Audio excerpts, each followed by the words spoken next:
बच्चों, आज हम हिंदी व्याकरण में आपका सर्वनाम और विशेषण पढ़ेंगे, लेकिन उससे पहले आपका कोविड-19 से संबंधित आवश्यक दिशा निर्देश बता दूं आपको, है ना। आपको पता है कि मास्क पहनना बहुत ज़रूरी हो गया है ना। मास्क को आप कैसे पहनेंगे? सही तरीके से पहनेंगे, एक दूसरे से निश्चित दूरी बनाए रखेंगे, है ना। आपस में कम से कम 6 फीट की दूरी बनाए रखेंगे। आप अपने हाथों को स्वच्छ रखेंगे। अपने हाथों को क्या करेंगे आप? हाथों को समय समय पर पानी और साबुन से 20 सेकंड तक धोएंगे। यदि पानी और साबुन की सुविधा ना हो वहाँ पर, तो आप अल्कोहल युक्त सैनिटाइजर से अपने हाथों को स्वच्छ करेंगे। और ये भी याद रखें कि अपने हाथों से अपने चेहरे को ना छुएं तथा अन्य के साथ अपना भोजन तथा पीने की चीज़ें ना बांटें।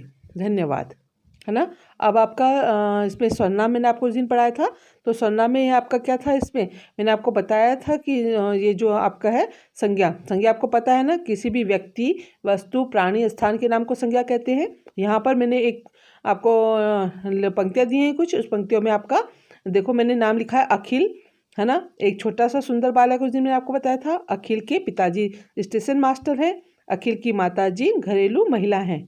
अखिल की एक बहन भी है। अखिल अपनी बहन के साथ खेल रहा है ना। ये बताया था ना मैंने। तो इसमें अखिल अखिल कई बार हमने प्रयोग किया है, ठीक है, जिससे क्या होता है, वाक्य अच्छे नहीं लग रहे हैं, है ना। तो इन वाक्यों को हम अच्छी तरह से लिखने के लिए हम क्या करते हैं? अब देखो यहाँ पर मैंने दोबारा उस पैराग्राफ को सही करके लिखा है ना। अखिल एक छोटा सा सुंदर बालक है ना। अब मैंने यहाँ पर दोबारा अखिल ना लिख करके लिखा। उसके पिताजी स्टेशन मास्टर हैं। उसकी माताजी घरेलू महिला हैं।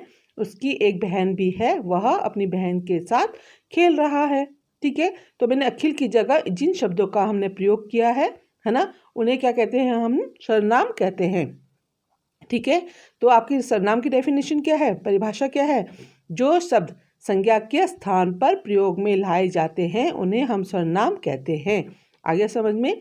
जो शब्द संज्ञा के स्थान पर प्रयोग में लाए जाते हैं उन्हें हम सर्वनाम कहते हैं, ठीक है। आगे समझ में? सर्वनाम के भेद आपको पता है कि सर्वनाम के 6 भेद होते हैं आपके। पुरुषवाचक सर्वनाम, निश्चयवाचक सर्वनाम, अनिश्चयवाचक सर्वनाम, संबंधवाचक सर्वनाम, प्रश्नवाचक सर्वनाम, निजवाचक सर्वनाम, है ना। तो पहला आपका इसमें क्या है? पुरुषवाचक सर्वनाम, ठीक है। जो सर्वनाम शब्द बोलने वाले, सुनने वाले या किसी अन्य व्यक्ति के लिए प्रयोग में लाए जाते हैं पुरुषवाचक सर्वनाम कहते हैं। जैसे मैंने कहा कि वे बच्चे खेल रहे हैं, ठीक है। तो बोलने वाला कौन है? मैं, है ना। और मैं और हम अपने लिए प्रयोग करेंगे। और सुनने वाले कौन है? आप लोग, है ना। आप या तुम, ठीक है। इन शब्दों का प्रयोग करेंगे सर्वनाम में। और किसी अन्य व्यक्ति के लिए, मैंने किसके लिए कहा कि वे बच्चे मैदान में खेल रहे हैं, वे या तुम, है ना। तो ऐसे शब्दों का प्रयोग किसके लिए आता है? पुरुषवाचक सर्वनाम में होता है, ठीक है।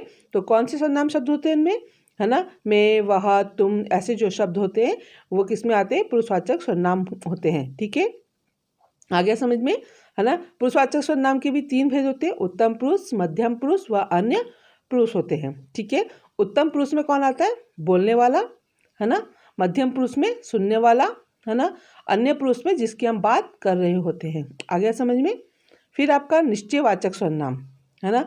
जिन सर्वनाम शब्दों से किसी वस्तु या व्यक्ति का निश्चित ज्ञान होता है, ठीक है। निश्चित मतलब आपको बिल्कुल कंफर्म होता है, उसे हम क्या बोलते हैं? निश्चयवाचक सर्वनाम कहते हैं, ठीक है। जैसे ये फूल सुंदर हैं, है ना। वह शिखर की घड़ी है।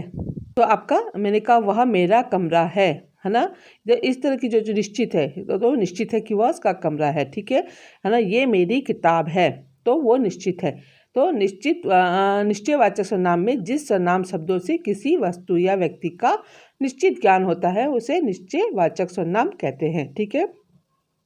फिर आपका अनिश्चयवाचक सर्वनाम, जिन सर्वनाम शब्दों से किसी वस्तु या व्यक्ति का निश्चित ज्ञान नहीं हो उन्हें अनिश्चयवाचक सर्वनाम कहते हैं, ठीक है। आगे समझ में? जिन सर्वनाम शब्दों से किसी वस्तु या व्यक्ति का निश्चित ज्ञान न हो उन्हें अनिश्चयवाचक सर्वनाम कहते हैं। आगे समझ में? जैसे मैंने कहा कि तुम्हें किसने मारा, तो उसकी मैंने आपको उस दिन भी बताया था कि आपको किसने मारा, तो उसकी मम्मी को ये नहीं पता कि उसे किसने मारा, ठीक है। जब तक वो बताएगा नहीं तो उसे नहीं पता चलेगा। दरवाजे पर कोई है, अब हमें नहीं पता कौन है जब तक हम दरवाज़ा नहीं खोलेंगे, है ना। तो ये अनिश्चयवाचक सर्वनाम के अंतर्गत आता है। राम कुछ पढ़ रहा है ना, ये नहीं पता कि राम क्या पढ़ रहा है ना, कि मैंने आप उस दिन भी बोला था आपको, पुस्तक पढ़ रहा है, कहानी पढ़ रहा है, क्या पढ़ रहा है ये नहीं पता है ना। तो ये क्या अनिश्चयवाचक के अंतर्गत आता है। मैंने बोला चाय में कुछ गिर गया है, अब हमें नहीं पता क्या गिरा है ना, कि क्या है ना, उसे कोई बुला रहा है, कोई, अब क्या पता कौन बुला रहा है, भैया बुला रहे, पापा बुला रहे, दोस्त बुला रहा है, ये नहीं पता। तो ये किस में आते हैं, अनिश्चयवाचक सर्वनाम के अंतर्गत आते हैं। ठीक है, आगे समझ में। फिर आपका प्रश्नवाचक सर्वनाम, ये सबसे आसान है ना। जब आपको वाक्य दिया जाता है तो उसमें प्रश्नवाचक चिन्ह लगा होगा, तो उससे भी आप पहचान सकते हो कि ये प्रश्नवाचक है आपका, है ना। तुम्हें किसने मारा, राम कुछ पढ़ रहा है ना, यह काम किसने किया, घर में कौन है, इस तरह के जो शब्द होते हैं वो प्रश्नवाचक सर्वनाम के अंतर्गत आते हैं। जिन सर्वनाम शब्दों का प्रयोग प्रश्न पूछने के लिए किया जाता है उन्हें प्रश्नवाचक सर्वनाम कहते हैं। किसने, कौन जैसे शब्द होते हैं है ना, तो इसको हम किस में लेते हैं, आपका इसमें आपका उसमें आता है, ये किसमें, प्रश्नवाचक सर्वनाम के अंतर्गत आते हैं। ठीक है। संबंधवाचक सर्वनाम में वे सर्वनाम शब्द जिनसे वाक्य के दूसरे संज्ञा या सर्वनाम शब्दों का संबंध जोड़ते हैं उन्हें संबंधवाचक सर्वनाम कहते हैं। क्या कहते हैं, वे सर्वनाम शब्द है ना जिनसे वाक्य का संबंध जोड़ते हैं उन्हें संबंधवाचक सर्वनाम कहते हैं, है ना। या जो सर्वनाम शब्द वाक्य में आए हुए जो दूसरे संज्ञा सर्वनाम शब्द है आए हैं उनसे संबंध बताता है उन्हें संबंधवाचक सर्वनाम कहते हैं, है ना। जैसा करोगे वैसा भरोगे, जो आम पका है उसे खाओगे, है ना। जो मेहनत करेगा वही सफल होगा, इस तरह के जो शब्द होते हैं आपके वो किस में आते हैं, संबंधवाचक सर्वनाम के अंतर्गत आते हैं, है ना।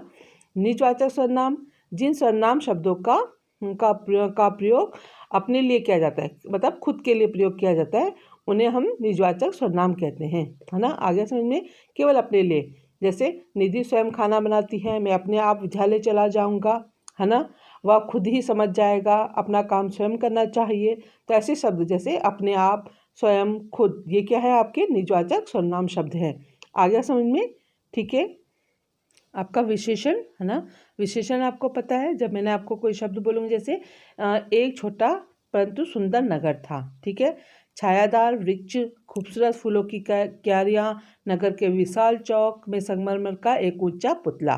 तो इसमें क्या है, किसकी विशेषता, जैसे छोटा, सुंदर, छायादार, खूबसूरत, विशाल, एक ऊंचा, है ना। ये जो नगर, वृक्ष, जो ये शब्द हैं क्या बता रहे हैं, किसकी विशेषता बता रहे हैं, इन चीज़ों की विशेषताएं बता रहे हैं। ठीक है। तो आपका विशेषण में क्या है, संज्ञा या सर्वनाम शब्दों की विशेषता प्रकट करने वाले शब्द को विशेषण कहते हैं। ठीक है। तो मैंने आपको बोला था क्या, छोटा, सुंदर, छायादार, खूबसूरत, विशाल, एक ऊंचा, ये शब्द क्या है, नगर, वृक्ष, फूलों, चौक तथा पुतले के बारे में कुछ विशेष बातें बता रहे हैं। ये शब्द क्या कहलाते हैं, विशेषण कहलाते हैं। तो मैंने क्या बोला, संज्ञा या सर्वनाम शब्दों की विशेषता प्रकट करने वाले शब्द को विशेषण कहते हैं। ठीक है ना। तो विशेषण आपका फिर विशेष्य है, इसमें विशेषण जिसकी विशेषता प्रकट करता है उसे विशेष्य कहते हैं।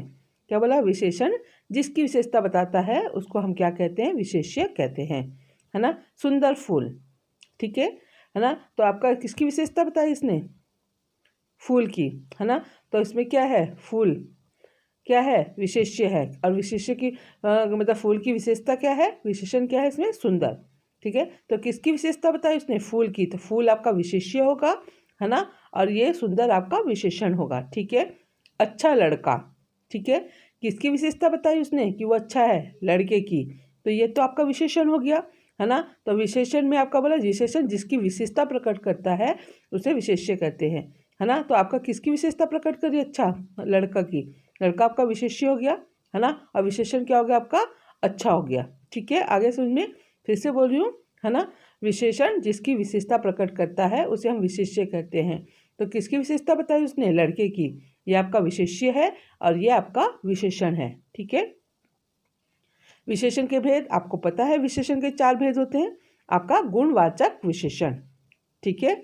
तो गुणवाचक विशेषण में जो शब्द किसी संज्ञा या सर्वनाम के गुण कि उसका कैसे गुण है, उसमें और दोष क्या दोष है, उसमें रंग क्या रंग का है ना, या आकार आदि का बोध कराते हैं, वह गुणवाचक विशेषण कहलाता है। ठीक है।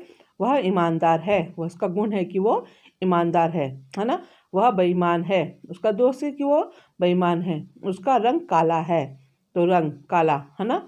तो ये क्या है उसका गुणवाचक विशेषण में। आकार, वह क्या छोटा बच्चा चल रहा है, तो बच्चे की विशेषता क्या है कि वो छोटा है। ठीक है, तो ये इस तरह के जो शब्द है आपके गुणवाचक विशेषण के अंतर्गत आते हैं।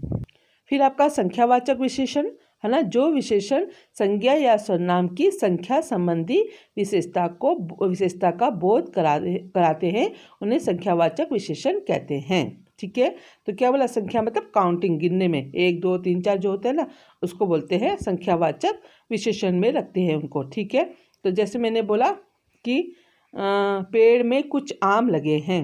ठीक है, कुछ, अब हमें नहीं पता कितने हैं, है ना। 1 है, 2 है, 3 है, 4 है, 5 है, ये नहीं पता आपको। ठीक है, तो इनको हम किस में रखते हैं, संख्यावाचक विशेषण के अंतर्गत रखते हैं। ठीक है, आप जब बड़ी क्लास में जाओगे 5th में, तो इसके भी 2 भेद होते हैं, निश्चित संख्यावाचक विशेषण, अनिश्चित संख्यावाचक विशेषण। ठीक है, तो कुछ जो आएगा आपका ये अनिश्चित संख्यावाचक में आएगा, क्योंकि आपको नहीं पता कितने पेड़ हैं, है ना। तो इसको हम, लेकिन आप केवल आपके उसमें संख्यावाचक विशेषण में केवल ये दिए हैं, तो इसलिए आप कुछ, और ये मेरे पास 2 कलम है जिन्हें हम गिन सकते हैं वो भी, और कुछ पेड़ हैं, आप कितने हैं ये नहीं पता ये भी। ठीक है, लेकिन आपको जब आप बड़ी क्लास में जाओगे तो पेड़ में कुछ आम लगे हुए हैं, ये अनिश्चित, है ना, आपका अनिश्चित संख्यावाचक विशेषण में आएगा। और मेरे पास 2 कलम है, ये निश्चित संख्यावाचक विशेषण के अंतर्गत आएगा। ठीक है, फिर आपका परिमाणवाचक विशेषण, जिन शब्दों से किसी वस्तु के नाप तोल का बोध होता है उसे परिमाणवाचक विशेषण कहते हैं। ठीक है, माप तोल का बोध कराते हैं, मतलब जिन्हें हम नाप सकते हैं, तोल सकते हैं, है ना, उन शब्दों को हम परिमाणवाचक विशेषण के अंतर्गत रखते हैं।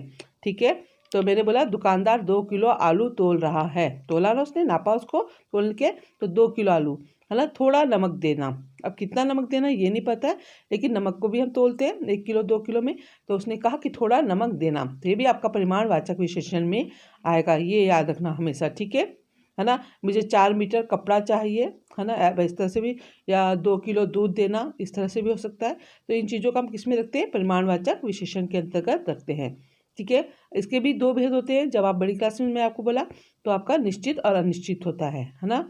तो थोड़ा नमक देना, तो अनिश्चित परिमाणवाचक में, हमें नहीं पता कितना नमक चाहिए उसे, कितना, 1 किलो 2 किलो 3 किलो 4 किलो ये नहीं पता है ना। लेकिन इस चीज़ को भी हम, जिनको तोलते हैं उनको भी हम परिमाणवाचक विशेषण में रखते हैं, है ना। तो ये परिमाणवाचक विशेषण में आएगा आपका। ठीक है, दुकानदार 2 किलो आलू तोल रहा है, ये निश्चित है कि 2 किलो तोल रहा है, तो निश्चित परिमाणवाचक विशेषण में हम इसको रखते हैं।